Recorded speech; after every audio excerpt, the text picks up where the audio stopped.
Nuestro primer ponente magistral de esta mañana es el senador David Penchina Group, presidente de la Comisión de Energía del Senado de la República, quien nos presentará la conferencia titulada Reformas estructurales aprobadas por el Senado de la República a 2 años de la 62ª legislatura. Del Senado de la República. Cuenta con una trayectoria en el mundo político como diputado, coordinador general sectorial de la Cedesol, Dirección General de la Comisión Nacional Bancaria y de Valores, subdirector general del Instituto del Fondo Nacional de la Vivienda para los Trabajadores, entre otros cargos. Es actualmente senador por el Estado de Hidalgo, presidente de la Comisión de Energía, secretario de la Comisión de Relaciones Exteriores con Organismos Internacionales e integrante de las comisiones de Puntos Constitucionales y de Hacienda del Senado de la República.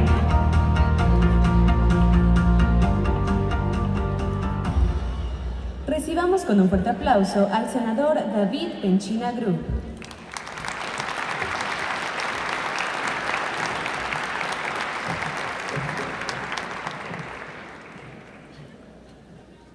Bueno, pues muy buenos días. Es un gusto y un privilegio para mí estar hoy con ustedes en esta mañana y particularmente estar acompañado por el señor rector Luis Ernesto Derbez, a quien tengo el gusto de conocer desde hace muchos años y que en otros tiempos, cuando era gente que se dedicaba a otras cosas, nos tocó juntos soñar el poder hacer cambios en México, que la verdad es que nos hemos tardado un poco en poderlos hacer, nada más 15 años, no creo que sea tanto, pero ciertamente México había estado esperando cambios de un país que necesita cambiar en su estructura muchas formas de hacer y de pensar, porque México es un país donde se cometen todos los días muchas injusticias, hay faltas de oportunidades, tenemos a más de la población en pobreza extrema y eso no es algo bueno para un país que puede realizar muchos más sueños y muchos más anhelos en mucha gente que hoy lo necesita.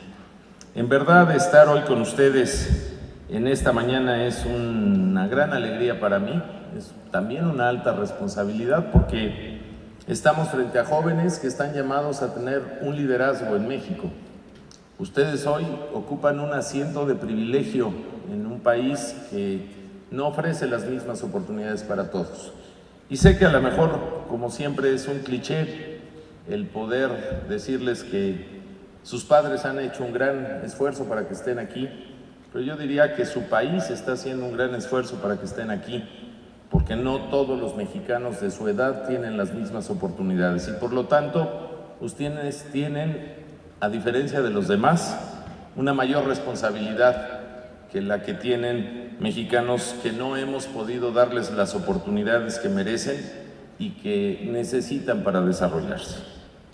Me han pedido hablar de las reformas estructurales en México, los cambios que hemos hecho en el Congreso y particularmente al final de mi presentación y sobre todo con la intención de provocarlos en que podamos hacer una relación, aunque no los veo, porque estos focos están así como cuando uno lo detienen en el Ministerio Público, podamos hacer, no me han detenido todavía, pero me imagino que así es. Las reformas y los cambios que hemos hecho. Miren, yo empezaría por decirles que de 1997 a la fecha, al año 2012, México entró en un proceso de cambio democrático profundo que tardó mucho en México en llegar. Hay quien ubica el cambio democrático en el año 2000, yo lo ubico en 1997 cuando el partido hegemónico de México, el Partido Revolucionario Institucional, partido, por cierto, al cual yo pertenezco, había mantenido una hegemonía de más de 70 años, siendo un partido que dominaba elecciones y que no había construido un sistema electoral donde el ciudadano pudiera decidir libremente con su voto por diferentes vicios, en un proceso de transición de 1910 de nuestra Revolución Mexicana, en donde se construyeron instituciones, pero ciertamente una de las premisas de la revolución, que era democracia y la otra era justicia social, era que no habíamos construido un sistema electoral justo para todos. En 1997, siendo el PRI gobierno con el presidente Ernesto Zedillo, perdimos la mayoría del Congreso y en ese momento la pluralidad democrática de diferentes fuerzas políticas se expresó de manera más plena y dio paso a lo que en el año 2000, encabezado por Vicente Fox, fue un cambio democrático para México. De ese momento entonces, México emprendió intentos de cambios estructurales en nuestro sistema jurídico mexicano que no pudo alcanzar.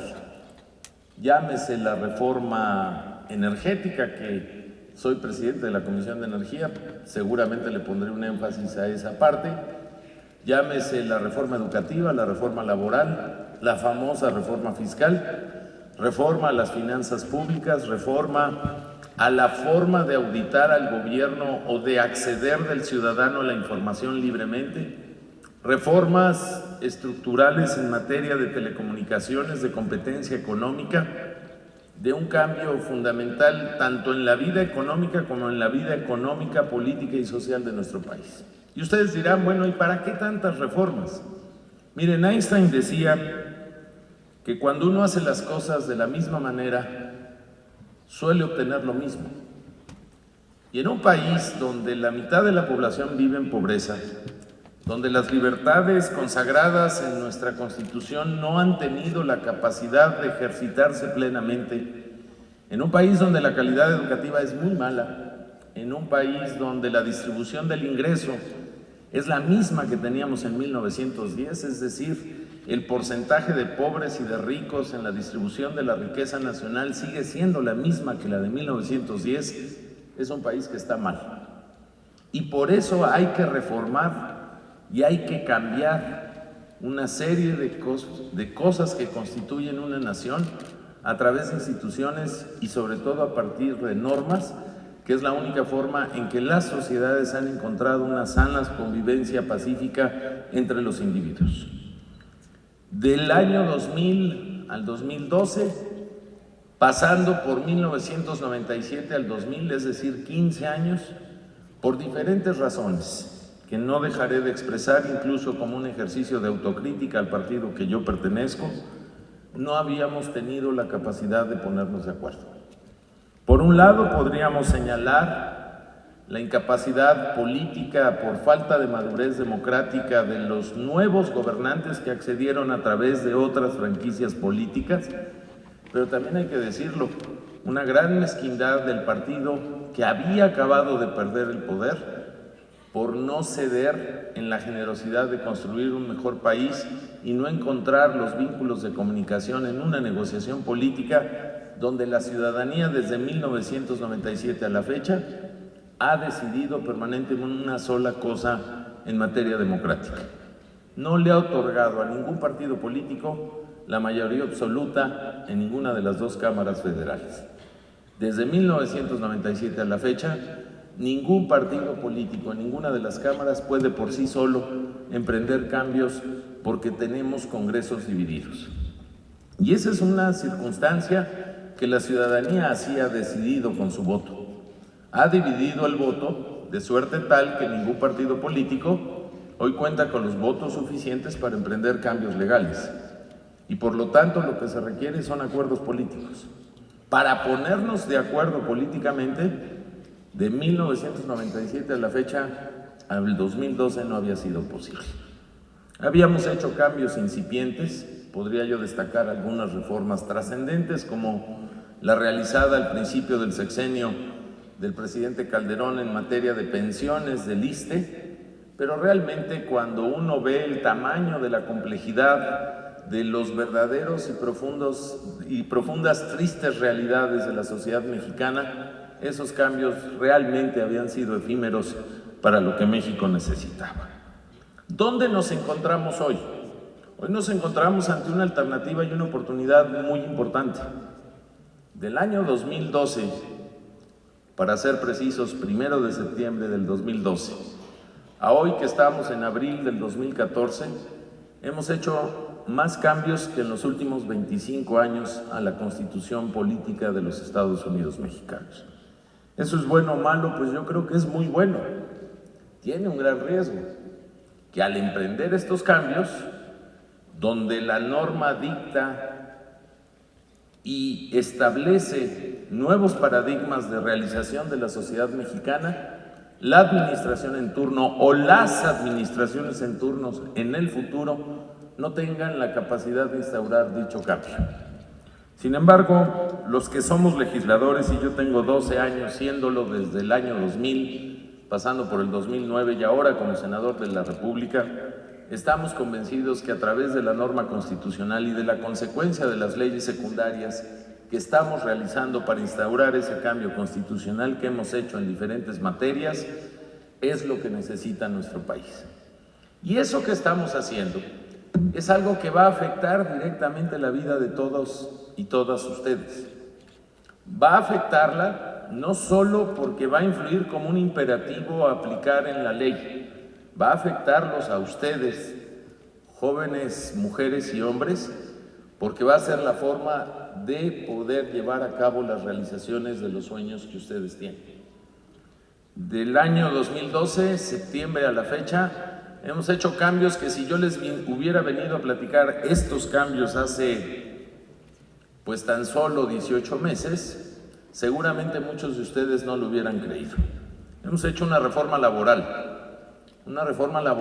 que pensó fundamentalmente en los jóvenes, en cómo hacer que se incorporen de mejor manera al mercado laboral, flexibilizando el mercado laboral tal como ocurre en otras economías, circunstancia que nos había venido sacando de la competitividad que exige la economía mundial, de un mundo global que a todos nos afecta.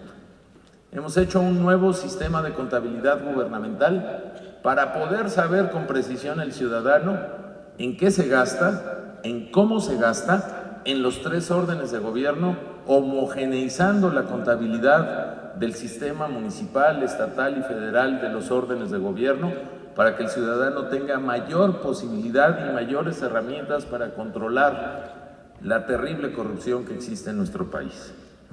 Hemos impulsado una reforma educativa que partió de un análisis crudo en donde el camino en donde hemos avanzado no ha dejado de estar lleno de problemas. Una reforma educativa que tuvo que ver de frente a atacar un problema de un monopolio sindical que poco había aportado a la calidad de la educación en México. Si a mí me preguntaran cuál ha sido la reforma más importante que ha emprendido este gobierno y que el Congreso ha tenido capacidad de realizar, sin duda contestaría de forma inmediata en 2 aspectos de la vida nacional las reformas más trascendentes: la educativa y la reforma energética, que abordaré más adelante. La reforma educativa es indispensable, de hecho es una tarea inconclusa. Hemos hecho una reforma educativa desde el aspecto laboral para poder evaluar a nuestros maestros y para que a partir de esa evaluación el sistema político mexicano, el Estado mexicano, le dé los instrumentos al maestro para poder ser mejor transmisor del conocimiento y que a partir de esas evaluaciones el sistema educativo le reconozca o le sancione al maestro que no cumpla con los objetivos de la educación. En términos llanos, es una reforma educativa desde el punto de vista laboral, sin la cual no se puede pensar o imaginar un futuro distinto para México. Y es una reforma que trastoca intereses de los más profundos y de los más tristes de esta nación. Hoy no tengo por qué recordárselos, pero vale la pena decirlo que aparejado a este tipo de transformaciones, también el gobierno ha cumplido con una premisa, que es aplicar el Estado de Derecho y poner en la cárcel y en su lugar los intereses que poco tienen que ver con la educación. Esta reforma educativa no ha terminado. De hecho, nos falta la más importante de las reformas en materia de educación, que es el poder revisar los contenidos educativos que hoy estamos transmitiendo en el sistema escolar nacional, desde preescolar hasta la educación media superior. Es indispensable actualizarlos, es indispensable transformarlos para que no solo haya las condiciones de tener más y mejores maestros para hacerlo, sino que los contenidos y la pertinencia educativa a realizar en este siglo que apenas sigue empezando tengan la posibilidad de transmitir y de formar mejores mexicanos. Hemos hecho una reforma en materia de competencia económica. para fortalecer las instituciones del Estado mexicano y así poder evitar los tan nocivos oligopolios y monopolios que poco han favorecido a la economía nacional. México ha sido un ejemplo de aperturas de diferentes actividades del sector económico a la actividad privada y que por falta de regulación ha generado espacios de monopolio o de oligopolio que poco han favorecido a la competencia. Hemos realizado también una reforma a las telecomunicaciones, precisamente para que el mundo del conocimiento y de la transmisión de datos, de voz, de imagen, no esté en manos de unos cuantos y podamos democratizarlos, pensando que el consumidor no solo necesita mejores tarifas y mejores factores de competencia, sino también lo que necesita es mejores factores de diversificación de inversiones para no depender de unos cuantos. También hemos hecho una reforma política profunda, una reforma política que pareciera que cada 6 años tenemos que volver a hacer, porque los políticos no hemos acabado por tenernos la confianza en nuestras instituciones ciudadanas para poder realizar la competencia electoral entre nosotros y dar certidumbre y legitimidad a los procesos electorales.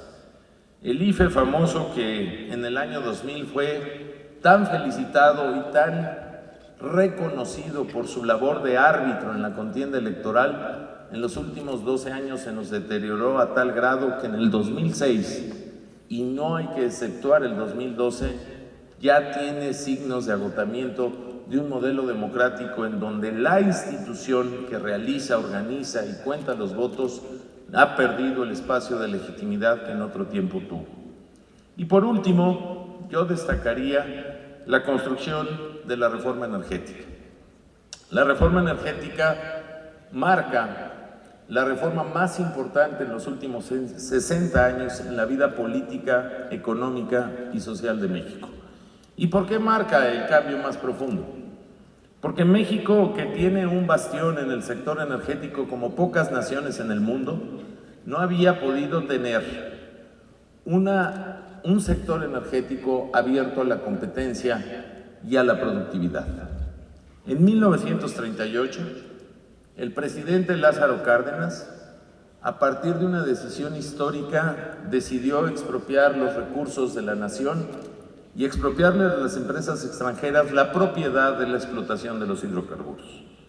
En nuestra Constitución de 1917 de siempre, los recursos del subsuelo mexicano es de todos los mexicanos, pero a partir de la decisión del presidente Cárdenas nos estacionamos en un monopolio que poco ayudó a la productividad y a la competencia.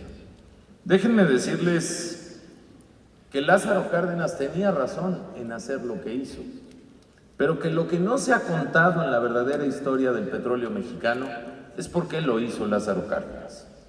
Y Lázaro Cárdenas lo hizo porque hubo un laudo laboral que las autoridades de aquel entonces le impusieron a las empresas extranjeras y que con una gran mezquindad y falta de sensibilidad, esas empresas extranjeras no quisieron acatar dicho laudo laboral. Les recuerdo que en 1938 apenas México estaba saliendo de una convulsión, de una guerra civil interna, la Revolución Mexicana, y estaba en la consolidación y en la formación de sus instituciones.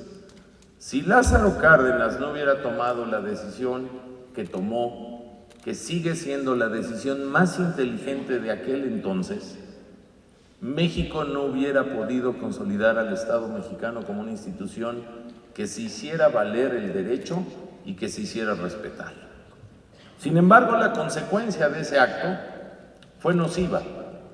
Y fue nociva porque nos encerró en un monopolio de explotación de hidrocarburos a través de lo que se dice la empresa de todos los mexicanos, Petróleos Mexicanos, el famoso Pemex, que por cierto, ahora que hice yo la reforma junto con mis compañeros senadores, pues miren que descubrí con toda verdad y toda precisión que lo único que no es Pemex al día de hoy es empresa.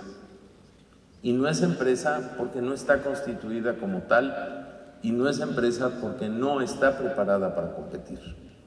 ¿Por qué nos estacionamos en el modelo del monopolio? Pues porque fue muy cómodo hacerlo. Porque a partir de la renta petrolera se empezaron a sustentar y a mantener al aparato público. En México, de cada 100 pesos que el gasto público ejerce en educación, en salud, en alimentación, en infraestructura, en el sueldo de la burocracia de todo el país, el 38%, amigas y amigos, proviene de los ingresos petroleros.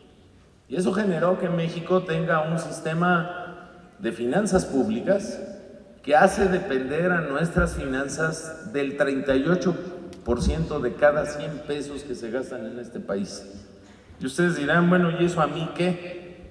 Pues miren, el cúmulo de impuestos que pagamos los mexicanos es parecido al cúmulo de impuestos que paga Haití. Si lo revisamos per cápita, la carga tributaria de los haitianos y de los mexicanos es prácticamente la misma.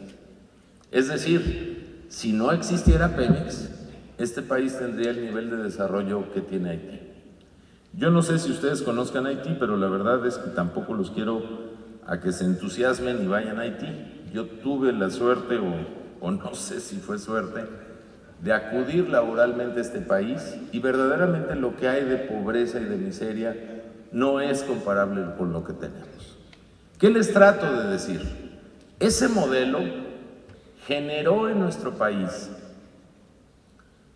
el que no tengamos un sistema tributario justo donde los mexicanos estemos pagando los impuestos que necesitamos pagar, y que haya distorsionado nuestro sistema fiscal por entero, a grado tal que hoy la concentración del pago de impuestos está en muy pocos y en otros muchos que no pagan. Y eso ha hecho que nuestro desarrollo económico sea totalmente asimétrico. Y eso, entre otras muchas cosas, se lo debemos a un monopolio energético cuya explotación estuvo solo bajo la tutela del gobierno. Este es uno de los temas con mayor raigambre ideológico de México. Hay quien dice que esta es la madre de todas las batallas, el haber podido librar y transformar al sector energético en un sector abierto a la competencia y a la productividad. Yo me voy a detener aquí tratando de explicarles y resumirles en esta lámina. Creo que me puedo bajar de aquí, ¿verdad? Ya me cansé de estar como acusado. Ya me lamparé. Esta gráfica, sí me escuchan, ¿verdad? Esta gráfica sintetiza la reforma energética nacional. Y esta gráfica que sintetiza esa reforma puede marcar un antes y un después en México, porque no solo tiene que ver con el sector energético nacional, con Pemex, con CFE, con las energías renovables. La reforma energética, amigas y amigos, puede ser un antes y un después de cómo queremos competir los mexicanos. Puede ser un antes y un después que nos invite a la productividad a partir de competir. Puede ser un antes y un después donde la industria nacional se transforme y Pemex deje de ser un oligopolio que reste competitividad a nuestra economía y que pase a ser una empresa pública productiva que se incorpore a esa competencia y ese desarrollo. Se dicen muchas mentiras sobre la reforma energética. Una de ellas es que los malos de la película, que somos nosotros que hicimos esa reforma, vendimos el petróleo nacional. Y yo lo que les quiero pedir, y me atrevería a exigírselos como mexicano, es que lo único que tenemos que hacer para no permitir mentiras de la política es leer. Y lo único que tienen que leer ustedes son 25 artículos que transformamos en la Constitución. Hoy que tengo el privilegio de ustedes, se los puedo resumir en 7 grandes pasos. Y el primer paso más importante, el número 1, es que el petróleo sigue siendo de los mexicanos. Yo sí les ruego que no se dejen engañar.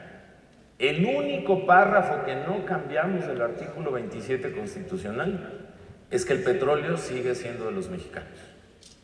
Y no solo no lo cambiamos, lo fortalecimos. Digamos que lo esculpimos más fuerte en piedra y lodo, porque ese es un recurso de todos los mexicanos que no está en venta ni deberá estar en venta nunca. Aparte de que por las historias de 1938 es algo que nos dio fisonomía y pertenencia como nación. Lo que sí cambiamos es que ese recurso, que es de todos los mexicanos, hoy el Estado mexicano puede explotarlo bajo diferentes modalidades. Bajo la modalidad de la empresa pública productiva, que será Petróleos Mexicanos, que ahora sí la vamos a hacer empresa y la vamos a hacer competitiva, o por otras empresas que establecidas en México tendrán que pagar derechos, aprovechamientos, renta y diferentes ingresos que serán para los mexicanos. Entonces el punto número 1 es fundamental, y quien tenga dudas, pues que lea la Constitución y no nos dejemos engañar por estos mesías, particularmente de la izquierda, que les gusta decir algunas cosas cuando les conviene. Segundo, la reforma constitucional establece claramente que es el Estado mexicano el rector del sector energético. Y el rector es el gran árbitro y el gran sancionador, no es Luis Ernesto Derbez nada más. El rector, que es el Estado mexicano en materia económica, es justamente el que pone orden y pone las reglas del juego para cuidar la propiedad de lo que es nuestro. Y es el Estado a través del gobierno el que lo tiene que hacer. Esta frase de la rectoría económica del Estado mexicano ya estaba en la Constitución, nada más que era una frase hueca, era una frase que en el sector energético no tenía instrumentos. Y no tenía instrumentos porque no tenía por qué tenerlos. Era el rector económico del sector que regulaba dos monopolios. El monopolio de los hidrocarburos, llamado Petróleos Mexicanos, y el monopolio de la electricidad, que es la Comisión Federal de Electricidad. Entonces, ser rector para regular lo que es tuyo, pues es hacerte tonto. Y es hacerte tonto porque lo que no hay es competencia. Y yo no sé, miren, hoy está de moda un nuevo caso de corrupción en Pemex. Se llama oceanografía. Pero si quieren, podemos hablar de los casos de corrupción de Pemex desde 1940. Porque lo que es más nocivo para el desarrollo de una actividad es tener un monopolio, ya que lo que genera es opacidad y genera relaciones perversas. Y un monopolio que maneja el 38% del Producto Interno Bruto de México, pues es un monopolio muy grandote. Y ese monopolio muy grandote ha venido transformándose y desfigurando y desconfigurando la relación sana de la economía nacional. Por eso hoy que mantenemos la rectoría económica del Estado, a diferencia del pasado, le damos al Estado mexicano cómo ser un buen rector. Estamos creando diferentes organismos reguladores que antes no teníamos. La Comisión Nacional de Hidrocarburos, la Comisión Reguladora de Energía, una comisión para regular todos los ductos de gas por donde se va a conducir el gas que se requiere en este país, donde habrá actividad privada que pueda participar de ella, un Centro Nacional de Energía Eléctrica para que los que produzcan a partir de esta reforma electricidad tengan la garantía de que se puedan subir a las torres de transmisión y de distribución de manera equitativa para que las reglas del juego sean parejas. Entonces, a diferencia de nuestra Constitución anterior, la Rectoría Económica del Estado mexicano en materia energética hoy sí va a tener, digámoslo coloquialmente, uñas y dientes. Creamos un concepto constitucional en el 25 de la empresa pública productiva del Estado. Si partimos de que Pemex y CFE no eran empresas porque no competían y no tenían ni pies de empresas, ni manos de empresas, ni cabezas de empresas, y queremos que Pemex y CFE compita con las demás empresas petroleras y eléctricas del mundo, pues lo que tuvimos que darnos a la tarea fue en construir un concepto donde Pemex y CFE puedan competir con los demás a partir de tener una estructura que sea de una empresa, que sea ágil y que tenga reglas de equidad para ser tan bueno como Exxon, como BP o como Shell. A mí me han cuestionado mucho si de verdad creo que Pemex puede competir con las grandes. Y yo lo que les digo es que México, que es el último país que llega a su reforma energética en este mundo moderno no es menos que Brasil o que los colombianos o que los azerbaiyanos o que los noruegos. Todas las empresas de los estados-nación que tienen bajo su propiedad los recursos del subsuelo y que explotan parte de ese recurso son competitivas frente a quien sea. Petrobras hace 12 años que se pensaba que no iba a poder, hoy le compite al tú por tú a Shell, a Chevron, a Exxon y a Texaco. O se asocia con ellas para hacer asociaciones inteligentes y hacer más productiva la rentabilidad del sector. Y eso es lo que nosotros estamos haciendo. Estamos dando uñas, dientes, capacidad técnica, operativa, financiera, presupuestal a Petróleos Mexicanos y a CFE para que en un futuro inmediato cercano puedan ser tan competitivas como cualquier empresa del mundo y que esa competitividad nos garantice que la extracción de lo que es nuestro del subsuelo tengamos los mejores costos competitivos para que la renta de esta nación sea mayor. Yo digo que la competitividad es la mejor fórmula contra la corrupción. Yo quiero saber a cómo está produciendo Pemex y a cómo está produciendo British Petroleum en Noruega, y les aseguro que las sorpresas de los costos de explotación van a ser muy diferentes. Mientras no meta esa competencia en el sector, nosotros vamos a seguir teniendo un sector corrupto, opaco, con baja rentabilidad. Y además, necesitamos acelerar la inversión en exploración y producción. En México, en el año 2004, siendo presidente Vicente Fox, en este país se producían 3.45 millones de barriles por día. ¿Cuántos producimos hoy? Pues producimos 2.5. Y lo más curioso es que habiendo perdido casi 1 millón de barriles de producción por día, hoy nos sale más caro producir 2.5 millones de barriles que producir los 3.4 que producíamos en el año 2004, tan solo hace prácticamente 10 años. ¿Y por qué es eso? Pues porque miren, el petróleo allá abajo es como un vaso, y si le metemos 2 popotes, pues seguramente se acaba más rápido. Y porque a Pemex nunca le dejamos, porque las utilidades de Pemex las usábamos para suplir lo que no pagamos de impuestos en el gasto público, y no le dejábamos la reinversión en el sector para encontrar más petróleo. Y para encontrar más petróleo hay que explorar más campos. Y la noticia de este mundo nuevo al que a ustedes les va a tocar enfrentar es que el petróleo fácil se acabó. Cantarell, que es el gran pozo mexicano, yo digo que fue una gran desgracia y una gran maldición, llegó a dar 1.400.000 barriles de petróleo por día. Hoy Cantarell no da más de 400.000. Y Cantarell estaba a 600 metros, es decir, es un petróleo de pozos convencionales, a bajas aguas, no tan profundas, donde México se había convertido en un gran líder explorador de petróleo fácil. Hoy tenemos que ir a petróleo que está por debajo del lecho marino a 2.000–3.000 metros, con tirantes de agua de 3.000 metros más, que es el famoso petróleo de aguas profundas. Eso está pasando en México y en todo el mundo. Y por lo tanto, explorar petróleo a 600 metros de profundidad, a explorar petróleo a 5.000 metros de profundidad, pues son 2 mundos diferentes. Son 2 mundos diferentes donde México, que se durmió en los laureles de Cantarell, no ha tenido la capacidad técnica para poder ir a aguas profundas.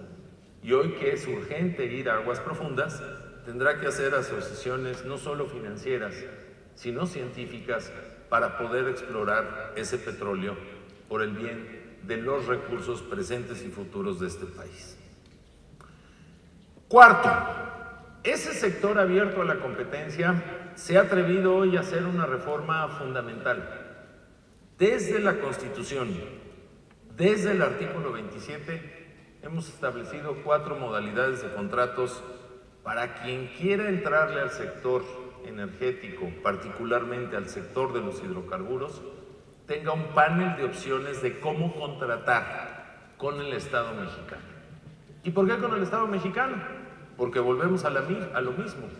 Somos los mexicanos el dueño del petróleo.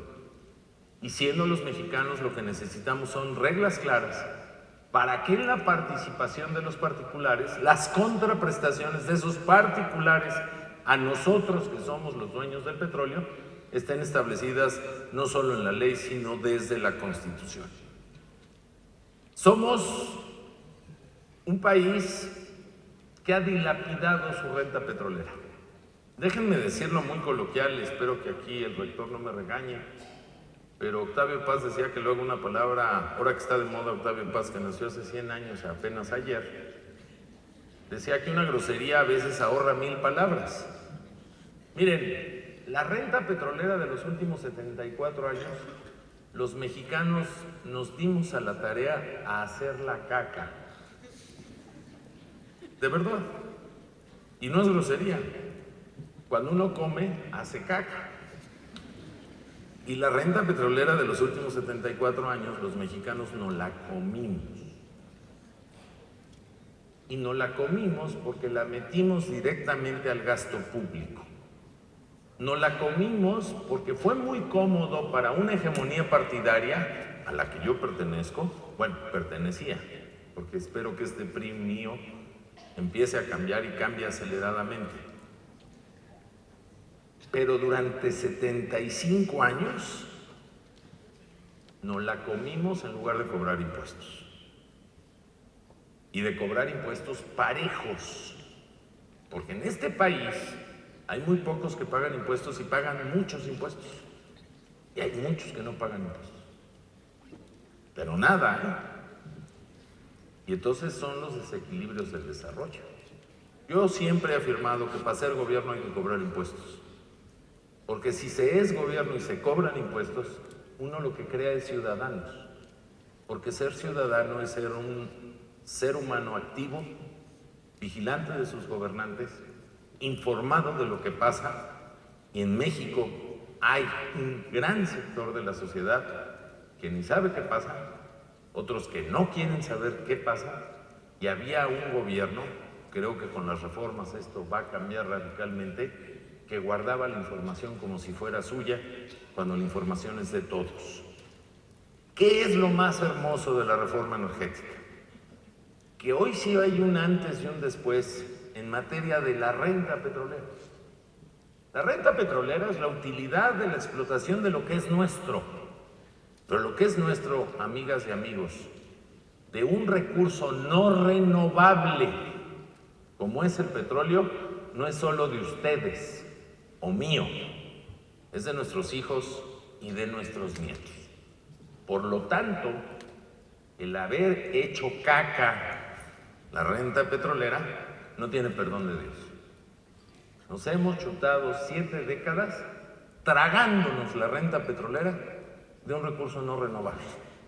Y eso es dramático. ¿Cuál es lo no dramático? Se calcula que México, entre aguas profundas, entre el tema del shale gas y la explotación todavía que resta de los pozos maduros que ya tenemos, puede tener otro tanto más de lo que ha explotado en los últimos 70 años. La pregunta es muy simple. ¿Nos la volvemos a tragar y la volvemos a hacer caca? ¿O la invertimos con responsabilidad, entendiendo que siendo un recurso no renovable, es un recurso que podemos traducir en activos de futuro? Y eso, amigas y amigas, sí se los digo con mucho orgullo, eso sí lo hicimos ahora bien. Porque hoy lo que se extraiga por encima de lo que hoy se produce, llámese Pemex o participantes del sector privado, va a ir a dar a un fideicomiso que, gracias a Dios, a ver si no me corre Peña, no va a manejar el gobierno, lo va a manejar el Banco de México. Y ese es el tamaño y la dimensión de la visión de Enrique Peña sobre una reforma energética. Porque la tentación del gobernante de echarle la mano a los recursos del petróleo ha sido histórica. Y hoy lo que hicimos fue meterlo a una institución que no es del gobierno de la República como parte del Poder Ejecutivo. es un organismo autónomo constitucional que es el Banco de México. Por cierto, de nuestros organismos autónomos el más respetable. Entonces, toda la renta petrolera hoy va a ir al fondo petrolero y desde la Constitución le estamos dando un mandato al fideicomiso. Infraestructura, educación, ciencia y tecnología. Porque el excedente de la renta petrolera tiene que ir a esos sectores. ¿Por qué? Pues porque hay que traducirlo en activos de futuro cuando el petróleo se acabe. Y algo bien importante, en ese fondo establecido en el Banco de México le estamos garantizando a la industria energética la devolución de la reinversión de lo que necesita reinvertir el sector, para que no nos pase lo que ya nos pasó ahorita. Y ahorita Pemex pues no solo no tiene para invertir, no solo para invertir, no sabe cómo invertir en el reto de pasar a aguas profundas donde debimos de haber invertido a ciencia y tecnología. Yo les voy a dar una gran noticia a ustedes para que le echen más ganas a la escuela. A ver si le echan más ganas.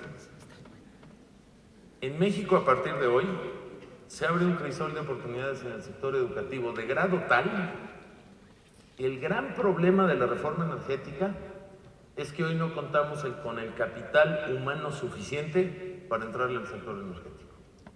Es decir, no hay profesionistas suficientes en este país para enfrentar el reto de inversión que México va a experimentar en los próximos 10 años. Se calcula que el sector energético en su conjunto, hidrocarburos, electricidad, energías renovables, transmisión, conducción, almacenamiento, comercialización, regulación, va a empezar a demandar por año entre 80 y 100 mil millones de dólares por año. ¿Cuál es el límite de esa inversión? Que no tengamos los recursos humanos suficientes para poderle hacer frente al tamaño del fenómeno. ¿Son muchos 80 o 100 mil millones de dólares? Pues miren, no sé si aquí alguien los tenga o algún hijo de papá también los tenga, pero entre 80 y 100 mil millones de dólares es un tercio del total del gasto público nacional. Y un tercio del total del gasto público nacional, créanme que es mucho dinero. Entonces, tener un motor de este tamaño, si lo podemos empezar a detonar, va a generar inversión, competencia, ciencia y tecnología, va a demandar capital humano y va a generar algo sin lo cual no podemos imaginar un nuevo país. Va a generar empleo, amigas y amigos. México lleva 40 décadas, incluidos los gobiernos del mío y de los que no eran del mío. Ha gastado toneladas de dinero en combate a la pobreza. Seguimos teniendo un poquito más de pobres que antes. Es decir, no solo menos, ya son más pobres. ¿Y por qué es eso si hemos gastado tanto dinero? Porque nos hemos dedicado a regalar pescados, amigas y amigos. Y regalando pescados, esto no jala. Sí es cierto que se requieren en ciertos sectores de la población políticas de asistencialismo, pero lo que es tan cierto como eso es que si el asistencialismo no está combinado con una política de empleo real a partir de factores de inversión ciertos como el sector energético, esto no jala, Y vamos a seguir siendo un país que la mitad de su población esté medio bien y la mitad de su población esté muy jodida, para llamarlo en español, porque sí está muy jodida. En educación, en alimentación, en salud, en infraestructura, en dispersión territorial, está muy amolada la mitad de la población de este gran país que es nuestro. Y por lo tanto, el garantizar que esa renta petrolera ya no está en la moda del gobernante en turno y de repente le dé por gastar en pintar casas y a otro le dé por gastar en poner arbolitos y a otro le dé por gastar en X, construyamos una política de largo alcance para que los recursos no renovables que hoy nos dan una utilidad, los podamos reinvertir en la utilidad futura de las futuras generaciones. Es una reforma con un alto contenido de sustentabilidad y medio ambiente. ¿Y por qué lo es? Porque por primera vez vamos a dejar de hacer del discurso del medio ambiente, por lo menos en la ley, un discurso bien chic, con el que México siempre se acomoda a imagen y semejanza internacional. En los acuerdos de Kioto, ahí vamos como locas despavoridas, firmamos los acuerdos de Kioto, y que los acuerdos de Kioto y también los firmamos, y México es ejemplo mundial porque firma todos los acuerdos. Es cierto, nos dan premios y decimos, pero lo cierto es que en México no hay una política fiscal adecuada para desarrollar las energías limpias en nuestro país. Lo cierto es que tenemos una historia de un contenido fósil tan grande, que no nos hemos volteado a ver que somos un país que tiene una capacidad de energía ambiental brutal. Miren, somos de los países más alumbrados del mundo. Somos de los pocos países que tiene 2 océanos a los lados enormes: el Atlántico, Golfo de México, Caribe y el Pacífico. Por lo tanto, tenemos viento por todos lados. Somos un país que en 3 estados de la República tiene un potencial acuífero brutal para poder generar energías a partir del movimiento del agua, porque lo demás sí está secón. Pero el sur de Veracruz, Chiapas y Tabasco tiene para dar y regalar. Y somos un país que explota 0 de energías renovables. ¿Y por qué explota 0 de energías renovables? Porque mientras no hay una política fiscal de subsidios cruzados donde los fósiles le transfieran valor a la viabilidad de las energías renovables, pues los acuerdos y convenios de Kioto, Kyoto y Kiata van a hacer eso, Y entonces hoy sí nos hemos impuesto la obligación de generar una política fiscal ad hoc para empezar a desarrollar el sector donde además somos muy ricos. Somos un país, se me pasaba a decirlo, es una potencia mundial en geotermia, porque tenemos cordilleras de volcanes donde hay energía que la podemos usar de inmediato. De hecho, fuimos líderes a nivel mundial en materia de geotermia. Hemos caído al 4º lugar y espero que podamos recuperar esa capacidad. Y por último, estamos imponiéndonos desde la Constitución un conjunto de normas de transparencia de un sector que le urge tener transparencia.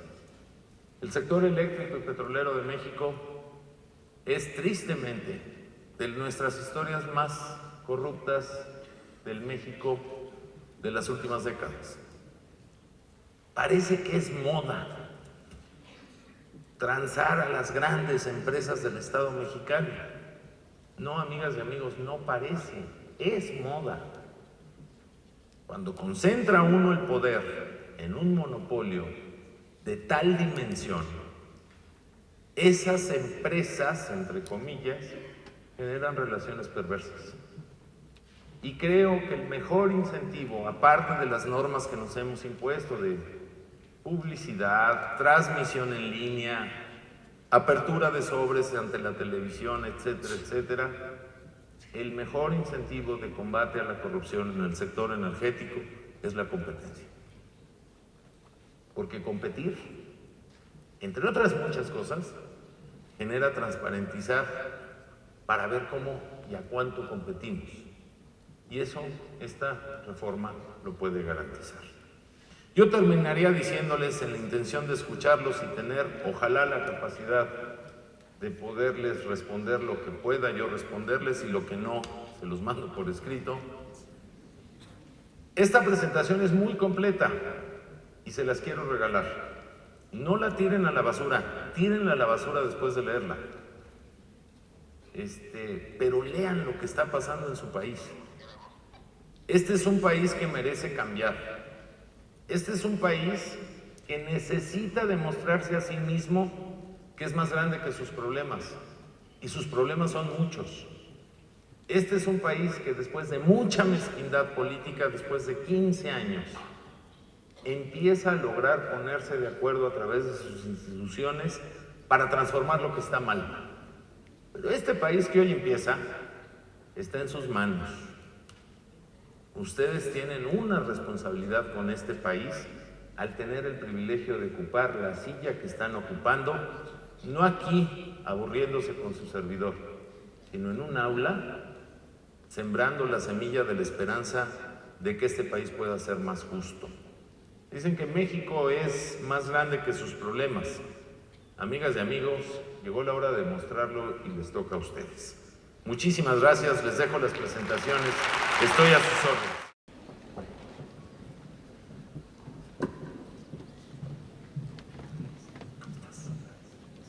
¿Nos sentamos? Buenos días a todos. Pues antes que nada agradecerle, senador Penchina, su presencia. Reto Negocios apreciamos el hecho de que haya venido a hablar sobre la reforma energética, un tema vasto, complejo, quizá hasta confuso. Y bueno, creo que con su presentación nos ha quedado un poco más claro en qué consiste la reforma energética. Y también extender un agradecimiento al comité organizador por considerar este tema en tiempos en los cuales México debate su futuro energético. Y bueno, aquí tenemos una serie de preguntas, de hecho bastantes. Parece ser que el tema es algo polémico, controversial. Y bueno, me gustaría empezar preguntándole cuál es el proceso legislativo a seguir ahora con el debate que se viene en relación a las leyes secundarias. Sí, muchas gracias. Yo creo que es una pregunta muy pertinente. Lo que hemos logrado hoy son reformas de carácter constitucional. Creo que todo el mundo sabe, y el que no, se lo comparto. Para poder hacer reformas constitucionales se requieren 2/3 partes de los votos que constituyen en cada Cámara. Algo importante es que la gran mayoría de las reformas constitucionales, educativa, política, energética, telecomunicaciones, competencia económica, laboral, hemos logrado más de 2/3 partes. Es decir, no solo se ha logrado la cuota de votos que establece la propia Constitución como regla, sino que al superar ese número de votos, creo que le hemos dado una legitimidad a los procesos que hemos hecho. Particularmente en materia energética, creo que hay una gran resistencia de las izquierdas. Yo creo que es un tema que tiene más que ver con la ideología que con lo que necesita nuestro país en este sector. Pero aún en la reforma energética, fueron más de 2/3 partes las que se consiguieron. ¿Cuál es el costo de haber hecho tantas reformas juntas? Porque pareciera que eso es un gran éxito, pero tiene un gran riesgo. Y el gran riesgo que tiene es que hoy tenemos una especie de asfixia legislativa. Nos hemos impuesto a nosotros mismos, al hacer los cambios constitucionales, al hacer toda la legislación secundaria que necesita la Constitución para implementar estos modelos de cambio. Solo por poner como ejemplo la reforma energética, su consecuencia jurídica implica modificar 29 leyes. 29 leyes que desde diciembre no hemos parado de trabajar para poderlas terminar. Yo creo que estamos a muy pocos días de que el Ejecutivo ya presente esas legislaciones secundarias, que son como las reglas del juego del cambio genérico constitucional para aplicar los nuevos modelos en la práctica. Yo confío que en este periodo podamos sacar la legislación secundaria de competencia económica, de telecomunicaciones, que ya está en el Senado discutiéndose, la necesaria reglamentación de la legislación secundaria en materia de la reforma política. Les recuerdo que el año que entra tenemos elecciones, se renuevan 500 diputados federales, hay 9 gobernaturas, 684 diputaciones locales y cerca de 700 alcaldías en el país. Es un año, el 2015, con un alto contenido electoral, por lo que necesitamos de esa reforma política las reglas con las que se van a competir en el 2015. Y confío que en este mismo periodo podamos sacar la legislación secundaria en materia energética, que además ha generado una expectativa económica brutal. De hecho, en diciembre las calificaciones financieras en México mejoraron a partir de esa reforma, y que creo que no debemos de aflojar el ritmo para lograrla. No está fácil, tenemos ahí diferencias y problemas con diferentes visiones de algunos temas, pero confío que en aquel adagio que dice que el que puede lo más puede lo menos, y lo más fue la constitucional. Por lo tanto, creo que la consecuencia de nuestros actos nos hará tener una buena legislación secundaria en los próximos meses. Entonces es muy probable que sea en los próximos meses. Pues mira, la apuesta es que la tengamos de aquí al 30 de abril. De hecho, el periodo ordinario de sesiones termina el 30 de abril. Las comisiones estamos trabajando de veras, ahora sí trabajamos en el Congreso. Yo creo que teníamos fama de que no lo hacíamos, y confío que lo podamos lograr, aunque si por algo los tiempos no nos dan, la posibilidad de tener un periodo extraordinario siempre existe y eso pasa por el acuerdo parlamentario de las diferentes fuerzas políticas. Creo que México nos está demandando a que terminemos esta tarea legislativa. Le estamos echando ganas, tenemos resistencias, tenemos gritones, manifestantes y todo. Pero pues mira, yo creo que nuestro trabajo tiene que ser la responsabilidad para la que nos eligieron y mientras no acabemos el modelo de las secundarias, estos cambios que pueden ser muy benéficos para el país no los podemos llevar a la práctica, por lo tanto, pues le estamos echando ganas y esperamos lograrlo. Ok, gracias. Y en relación a los beneficios y riesgos de la reforma, mucho se ha platicado, mucho ha aparecido en la prensa en relación a los beneficios, pero los alumnos, los presentes aquí se preguntan plazos, ¿no? ¿Cuándo va a bajar el precio de la electricidad, el precio de la gasolina, por ejemplo? Mira, varitas mágicas en el sector energético no hay. Yo creo que en ningún sector. Yo sí les pediría que con una gran seriedad y sobre todo con gente que piensa y estudia todos los días como son ustedes, por mayoría de razón saquemos una deducción. El sector energético en México estuvo encerrado 76 años. 76 años. Pretender cambiarlo de un día para otro, de un año para otro, es verdaderamente ser muy irresponsable y es imposible hacerlo. Cuando a mí me preguntan los beneficios de la reforma energética, lo pongo en dos dimensiones. Los beneficios de la reforma energética tienen una dimensión inmediata y una de mediano y largo plazo. Voy a poner el mejor ejemplo de un beneficio directo de la reforma energética que ocurrió a 3 semanas después de ser aprobada la reforma energética. La mejora de la calificación financiera del año pasado, en inicios de este año, es consecuencia de la reforma energética. Ustedes dirán, bueno, ¿y eso qué? Pues eso es muy simple, la expectativa económica que genera una nueva norma constitucional, lo que bajó fue el costo de encaje de financiamiento de nuestra deuda. Y eso ya es un beneficio. Es una consecuencia de algo genérico. Ahora, me preguntan, ¿cuándo va a bajar la luz, el gas y la gasolina? Miren, déjenme ponerlo en dos dimensiones. Yo calculo que el gas y la luz podrá estar bajando en términos reales en un plazo a partir de la legislación secundaria no menor de 2 años. Pero por un lado irán a bajar el costo de la electricidad, pero por el otro quitarle el subsidio a la población.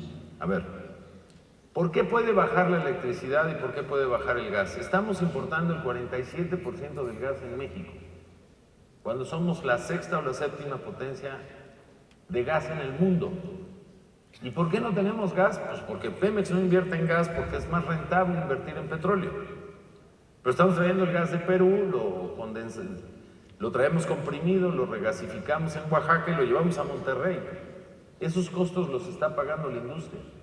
El 85% de la electricidad en este país se produce a partir de combustóleo, lo cual es sucio y caro cuando podríamos estar produciendo electricidad con gas, que es más barato y más limpio. Pero para eso hay que realizar inversiones.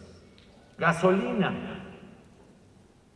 La gasolina no va a bajar. ¿Y saben por qué no va a bajar? Pues porque la subsidiamos. El costo de la gasolina hoy, si no se subsidiara, sería más cara todavía. Y yo creo que es un subsidio malo. ¿Por qué? ¿A quién subsidia más? Pues subsidia más al que más tiene. Si hay una familia que tiene 7 coches y consume 7 tanques, yo debo de pensar que la familia que tiene 7 coches tiene más dinero que la que tiene uno. Y entonces estamos subsidiando al más rico. Y segundo, un subsidio a la gasolina es un subsidio nocivo para el medio ambiente. Estamos subsidiando una actividad que contamina. Por lo tanto, el tema del subsidio a la gasolina es una discusión que no tiene nada que ver con la reforma energética, amigas y amigos. Es un tema de política fiscal. La gasolina en México es cara por 2 factores. porque nuestras plantas de refinación no son las más modernas y porque estamos importando cerca del 50% de gasolina de Estados Unidos, donde más allá de los precios que consigue Pemex para la importación de gasolinas, tiene un costo de distribución y de traer esos combustibles a México. Eso puede mejorar sin duda, a partir de tener más inversión en el sector ante la apertura energética. Pero de eso a afirmar con demagogia que va a bajar el precio de la gasolina, eso es algo que nosotros, por lo menos nosotros, jamás hemos dicho. Nosotros hemos ofrecido que va a bajar la luz y el gas. Y en mi muy particular punto de vista, a título personal y a responsabilidad personal, para mí el precio de la gasolina no solo no debe de bajar. Yo creo que tenemos que repensar si es un subsidio correcto el estarle metiendo dinero a una actividad que contamina y que acaba por subsidiar más al más rico. Pues me parece que es el mundo al revés. Ok, bueno, entonces ya nos quedó claro que la gasolina no baja. No, ni hemos ofrecido que baje, eso sí, lo quiero subrayar. Nosotros hemos ofrecido precios a la baja de tarifas de luz y precios a la baja de gas. Y en relación al gas, ¿no es un obstáculo el hecho de que la red de ductos, por ejemplo, no llegue a todos los estados? ¿Cómo comprometerse al hecho de bajar el precio del gas natural cuando la red de ductos es limitada y trabaja al 100%? Es muy limitada y parte de la limitación de nuestra red de gasoductos es que quedó bajo el monopolio de Pemex. En el momento en que abrimos el sector energético a la competencia, en exploración, producción, almacenamiento, distribución, logística y comercialización, hoy lo que vamos a poder ver en nuestro país, de hecho la semana pasada se anunció la construcción de los Ramones, es una fuerte inversión de distribución donde podrá haber inversión pública e inversión privada. México tiene un crisol de oportunidades en materia de transmisión y distribución eléctrica, de distribución de gas por ductos y de oleoductos para el tema de combustibles. Estamos muy lejos de tener el número de oleoductos, gaseoductos, transmisión y distribución de postes de energía eléctrica de lo que demanda nuestra economía. Pero si lo vemos como una oportunidad, ahí hay un factor de inversión para el sector público y privado que puede generar muchos empleos y puede generar condiciones de mayor competencia de nuestra industria para ser más productivos.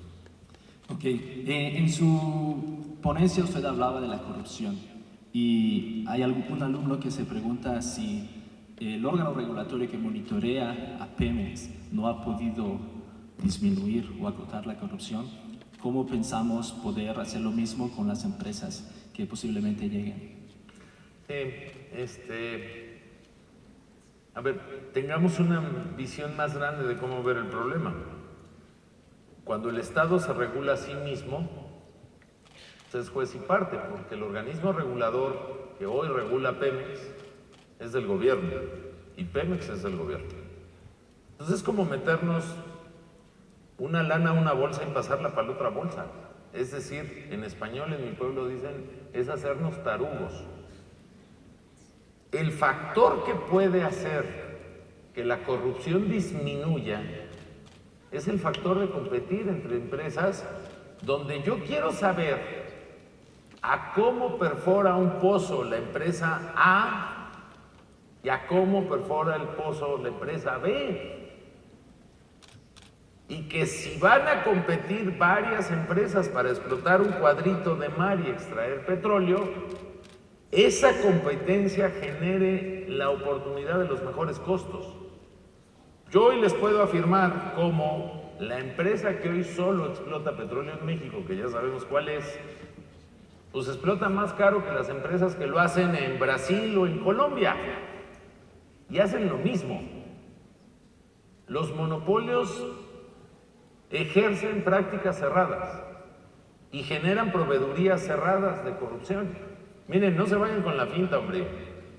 Atrás de Pemex hay tantos intereses que muchas veces esos intereses son los que han financiado los que no quieren la reforma. Porque son miles de millones de dólares en juego. Entonces, así como hay monopolios, hay proveedurías monopólicas. Entonces, ¿qué necesitamos? Pues necesitamos competencia. Déjenme ponerlo en un ejemplo muy sencillo. Si ustedes van ahorita a la Sierra de Puebla, que yo sí tengo el gusto de conocer, hay pueblos donde hay una sola tiendita. Y en esa tiendita de una ciudad o un pueblo donde no hay el mejor suministro de energía eléctrica, se venden velas. Y esas velas, cuando solo hay una tiendita, las velas son muy caras. Cuando llega otra tiendita y vende velas, lo primero que baja es el precio de las velas, para que el monopolio de la tiendita de las velas, pues también le baje el costo y empiece la competencia. Ese es el estímulo que queremos generar en el sector. Ahora, que hoy el organismo regulador no tiene capacidad para monitorear al monstruito del monopolio, pues no solo no tiene capacidad, yo diría no tiene voluntad, porque es juez y parte. Y hoy lo que estamos generando en la reforma son organismos reguladores con autonomía presupuestal, autonomía técnica y con uñas y dientes para sancionar el juego de quienes, de los que vengan a participar en el sector. Yo estoy seguro que si hubiera una liga de fútbol donde nada más jugara el América, pues el campeón sería el América. Pero como no solo juega el América, hay la posibilidad de que pierda, ¿no? Ahora que andan muy infladitos con las Chivas. Y eso me lleva a la siguiente pregunta. Va a haber competencia para Pemex y usted dice que 38% del ingreso del gobierno proviene de Pemex. Ahora con la ronda cero, ¿no existe el riesgo de que, como pregunta un alumno, se ponga en riesgo la renta petrolera, se achique a Pemex? Al contrario. Yo creo que si entendemos el modelo, lo que vamos a tener es muchos Pemex compitiendo. Si hoy hay un Pemex que con todos sus vicios genera el 38% de los ingresos totales de este país, pues con un mejor Pemex y con otros Pemex jugando en el sector, con una estricta regulación de renta, aprovechamientos, derechos e impuestos, pues lo que va a aumentar es la renta petrolera mexicana. Tan estamos previendo que va a aumentar la renta petrolera mexicana en la próxima década, que no queremos que todo eso se vaya al gasto público, porque entonces el gobernante en turno se vuelve loco. Lo que queremos es administrar esa renta petrolera garantizándola, traducirla en activos futuros. Por lo tanto, yo creo que si hoy tenemos solo un Pemex y que hoy el modelo al que estamos abriendo al sector va a abrir las posibilidades para que haya varios Pemex en competencia, explotando diferentes campos, cada uno de ellos, pues la renta petrolera va a subir. ¿Qué es la ronda cero? La ronda cero es darle un patrimonio a Pemex antes de ir a competir con los demás. En la ronda cero lo que estamos haciendo en estos meses es asignándole a Pemex lo que ya tenía, más lo que quiere tener en el futuro. ¿Qué tiene que hacer Pemex ante la autoridad? Demostrar de lo que quiere hacia el futuro, para qué tiene capacidad técnica y presupuestal para hacer lo que quiere hacer en el futuro. Pasada la ronda cero que le asigna un patrimonio a Pemex, y esto es muy importante entenderlo, vendrá la ronda 1, la 2, la 3, la 4. En Colombia llevan 9 rondas en 10 años, por poner un solo ejemplo. Pemex va a poder competir en la ronda 1 por los campos que compitan los demás de los que no se le asignaron en la ronda 0. Entonces, pues digamos que lleva mano porque es la empresa de los mexicanos, le estamos dando un patrimonio inicial de privilegio, pero él va a poder competir en la 1, en la 2, en la 3, y por lo tanto la capacidad técnica operativa de Pemex, que tendrá que esforzarse por ser mejor, tendrá la posibilidad de seguir ganando campos para poder ser más fuerte o asociarse con privados para competir en otros campos que no sean en la ronda 0. No sé si me alcanzo a dar a explicar. Ok, gracias. Hace rato comentaba usted el hecho de que esta renta petrolera se reinvertiría en otros sectores, no solamente en gasto público. Y hay un alumno que se pregunta si uno de esos sectores podría ser energías renovables.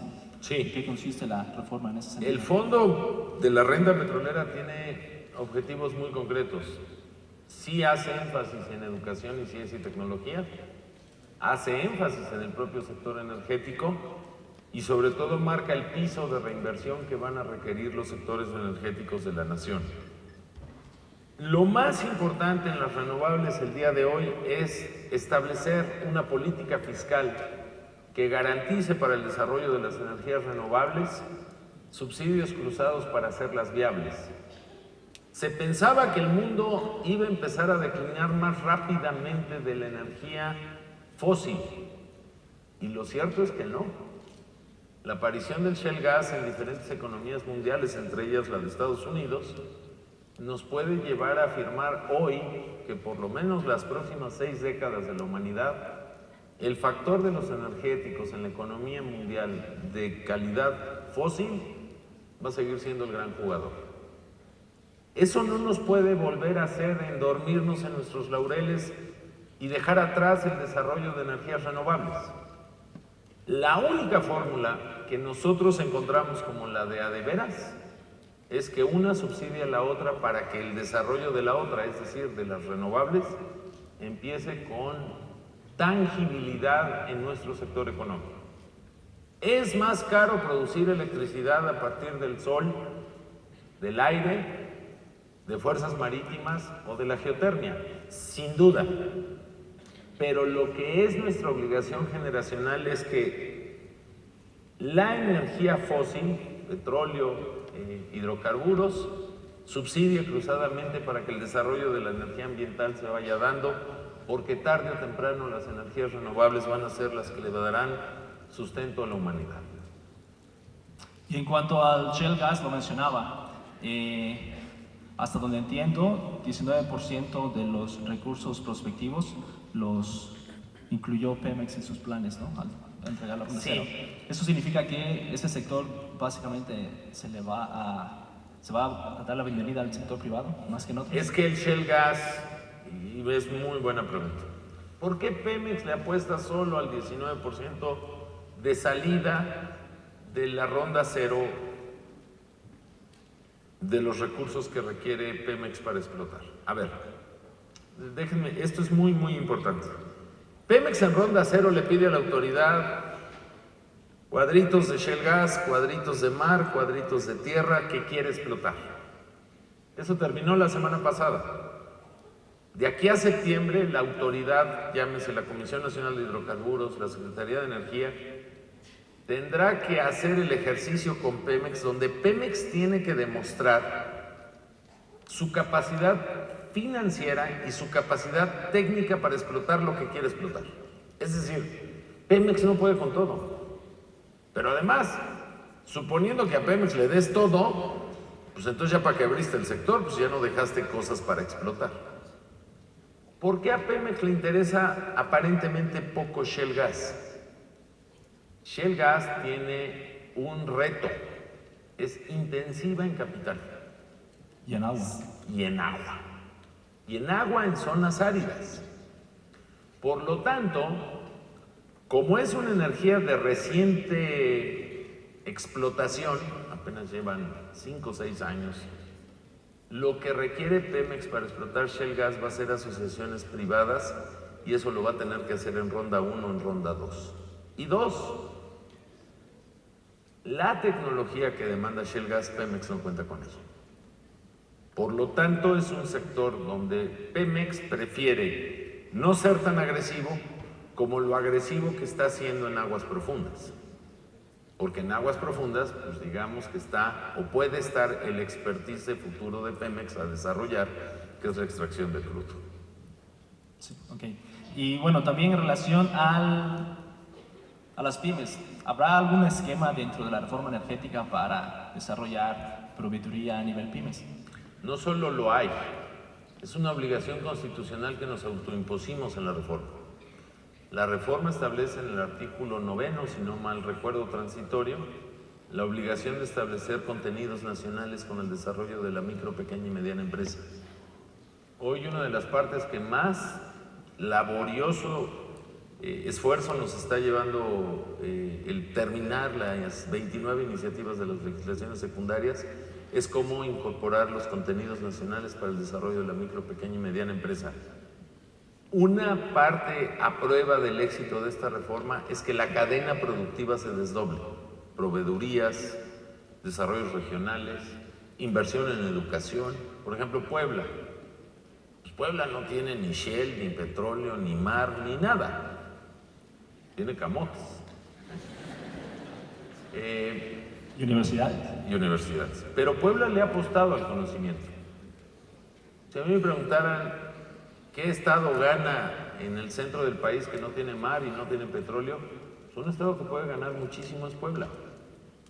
Puebla tiene que estar llamado en esta transformación a ubicar los nichos y oportunidades de desarrollo de profesiones asociadas a la energía, porque la semilla ya está sembrada en este gran estado y en esta gran ciudad.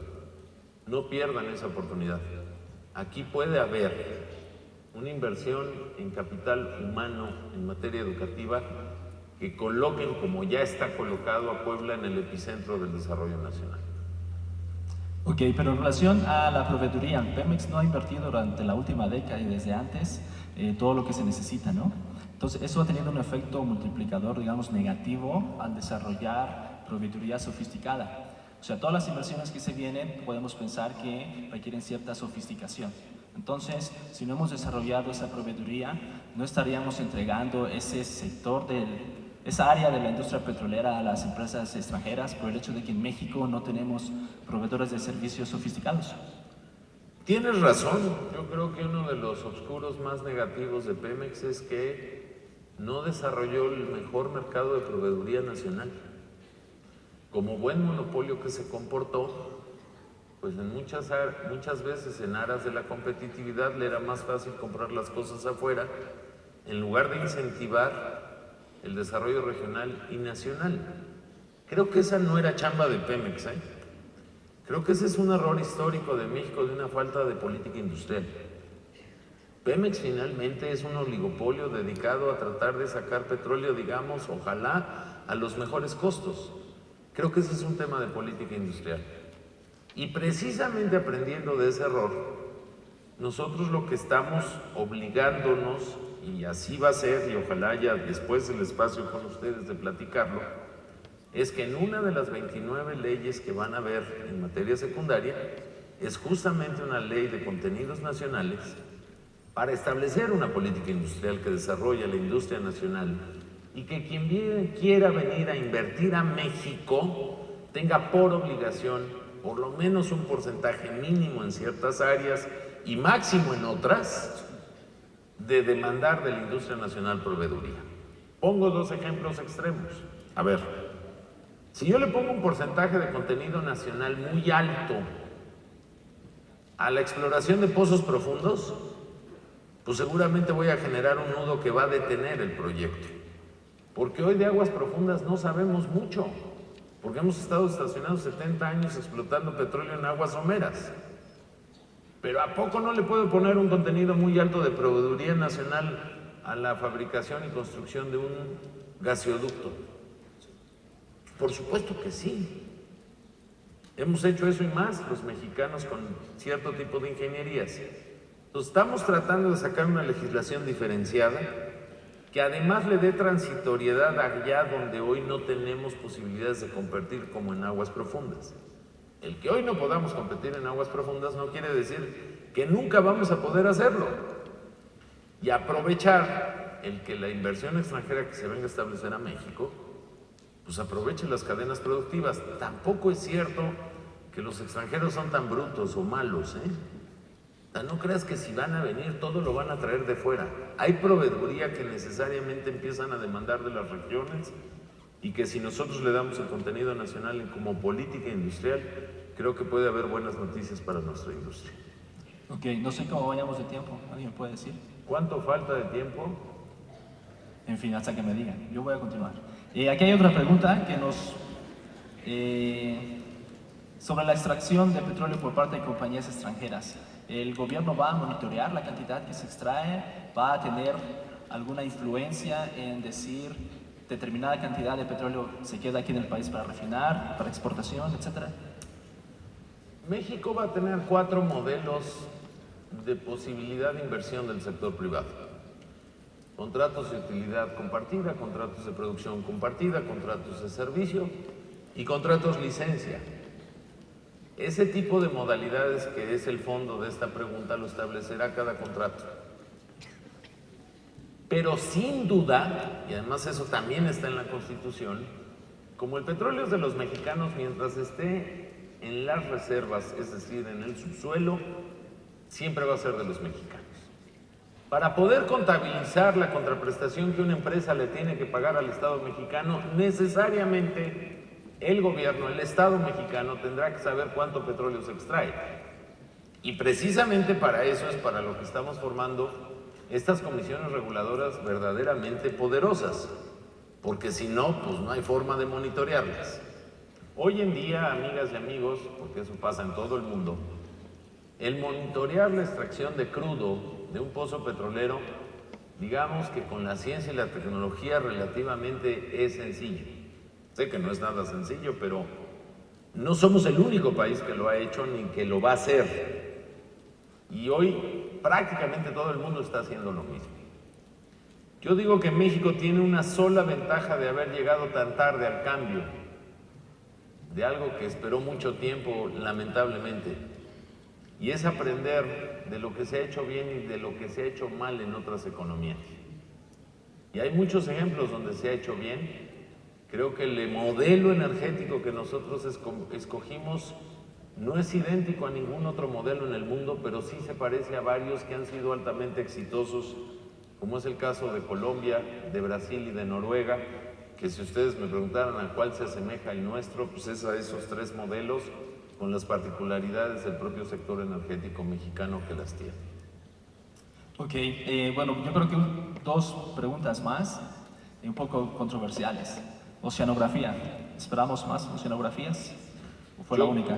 Yo creo que la única forma de extinguir las oceanografías y los tristes acontecimientos y otras décadas de corrupción es entrarle a la competencia.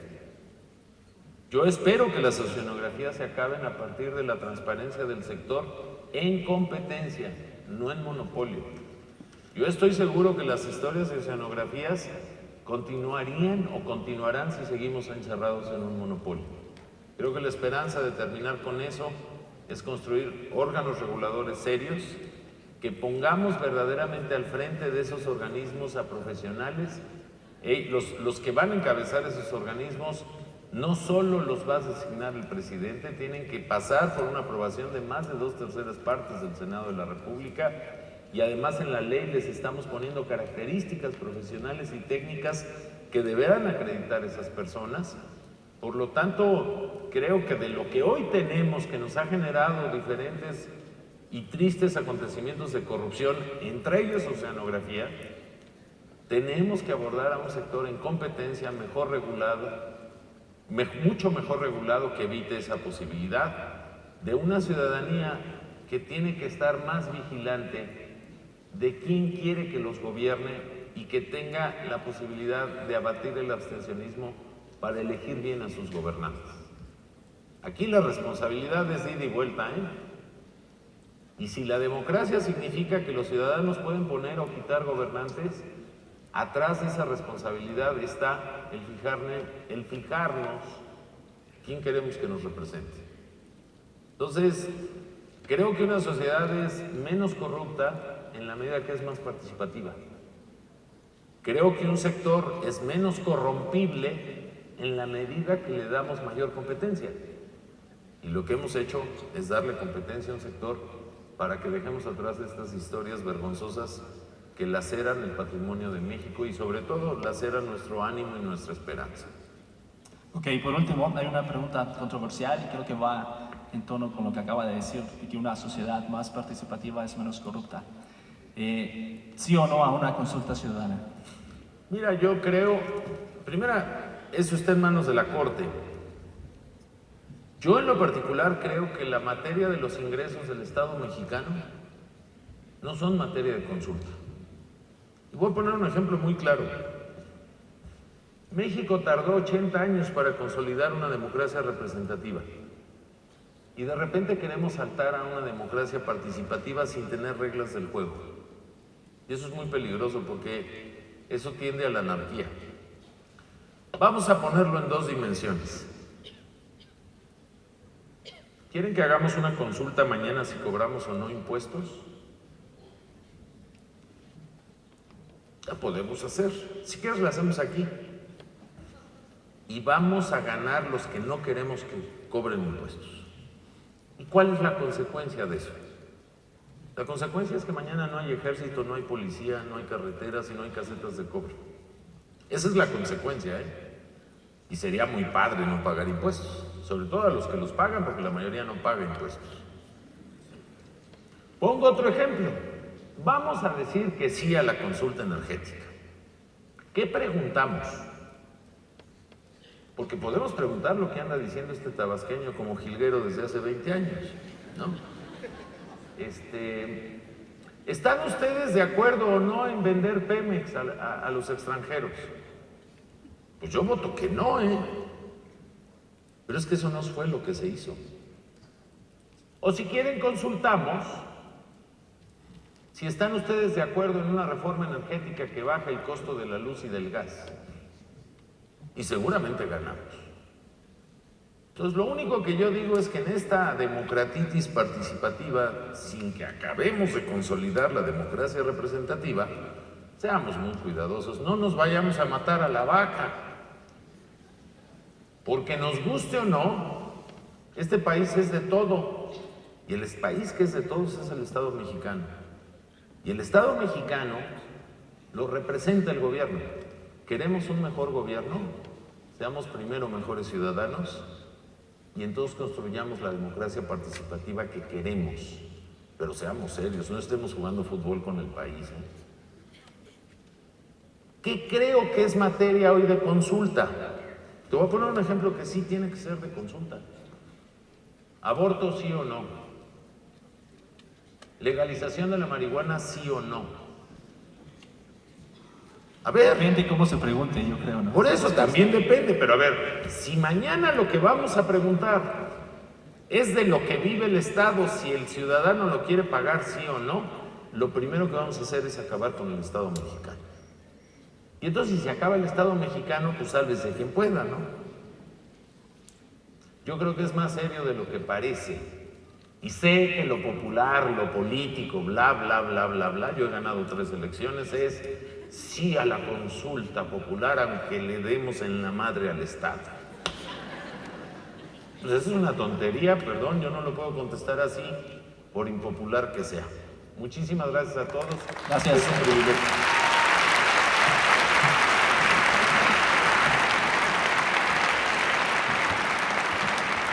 Agradecemos la participación de nuestros asistentes, así como los comentarios del conferencista invitado. La Universidad de las Américas Puebla y el comité organizador del simposio hacen entrega de un reconocimiento por su participación como ponente magistral.